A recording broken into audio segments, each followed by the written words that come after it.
लेकिन अब यहां पर तस्वीर बदल रही है। एक्शन में अर्माटा, कीव में सन्नाटा। अर्माटा रशिया का सबसे एडवांस्ड टैंक है। हम बात कर रहे हैं यूक्रेन युद्ध में टैंक्स के टक्कर की, क्योंकि युद्ध में इस वक्त जिस चीज का सबसे ज्यादा चर्चा है वो है एक खौफ जो कि क्रिएट किया जा रहा है पश्चिमी देशों की तरफ से टैंक्स को लेकर। लेकिन क्या इससे खौफजदा होने की जरूरत है? अभी यूक्रेन को पश्चिमी देशों से टैंक सप्लाई होने में लंबा वक्त लगेगा। अभी तो सिर्फ टैंक को सपोर्ट करने वाले ब्रैडलीज आने वाले हैं, लेकिन उससे पहले ही पुतिन ने पश्चिमी देशों को विनाशक झांकी दिखा दी है। पुतिन ने दिखा दिया है कि यूक्रेन को पश्चिमी देशों से टैंक मिलने का अंजाम क्या होने वाला है। यूक्रेन अभी पश्चिमी देशों से टैंकों की मांग ही कर रहा है और यहां पुतिन ने अपने टैंक्स को मैदान में तबाही के लिए उतार दिया है। आज पुतिन ने जो किया वो कोई कल्पना भी नहीं कर सकता।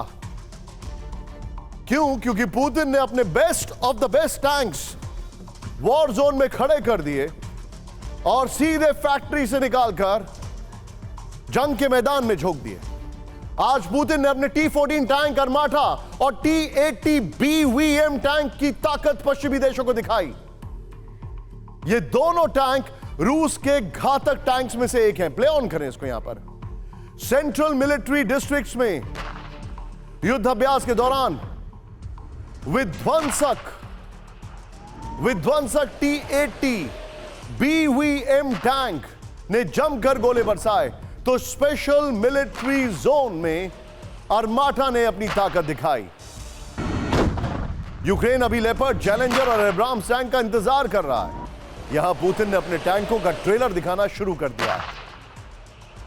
अब देखिए टैंक्स की सप्लाई को लेकर यूक्रेन और पश्चिमी देशों के बीच टेंशन क्यों है। इन तस्वीरों को देखकर अंदाजा हो जाता है कि रूस के टैंक कैसे विनाशक जंग की तैयारी में जुटे हैं, लेकिन यूक्रेन अलग ही मसलों में उलझा है। रूसी टैंक युद्ध के लिए रेडी हैं। कुछ दिन पहले T-90 का डिप्लॉयमेंट पूरे लुहांस्क में किया गया था, करीब 2 महीने पहले, नए साल की शुरुआत में या बल्कि उससे पहले।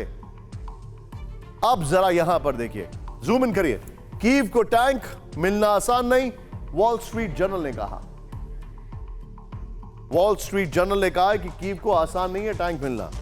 मार्च के आखिर तक मिलेंगे चैलेंजर टैंक। मार्च के आखिर तक कब? जब वहां पर दलदल होगी, जनरल मड आ जाएगा और जिसमें टैंक अक्सर फंस जाता है। रूसी टैंक युद्ध के लिए रेडी हैं।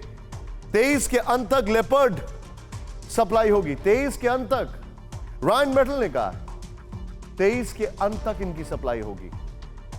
यूके यूएस से सप्लाई में अभी वक्त है, वॉल स्ट्रीट जर्नल ने यह भी कहा है। वॉल स्ट्रीट जर्नल के दावे के मुताबिक यूक्रेन को टैंक सप्लाई करने के रास्ते में पश्चिमी देशों के सामने कई चुनौतियां हैं। कितनी भी कोशिशों के बावजूद अगले करीब 6 महीने में भी कीव को कोई पश्चिमी टैंक मिलना मुश्किल है।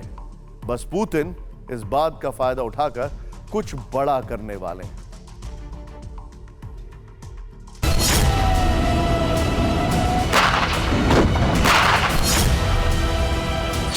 रूस के टैंक वॉर रेडी है।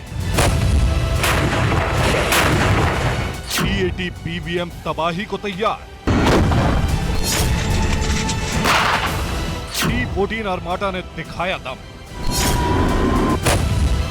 पश्चिमी देशों को पुतिन से टेंशन। तो रशियन आर्मी के टैंक युद्ध क्षेत्र में गर्जना कर रहे हैं।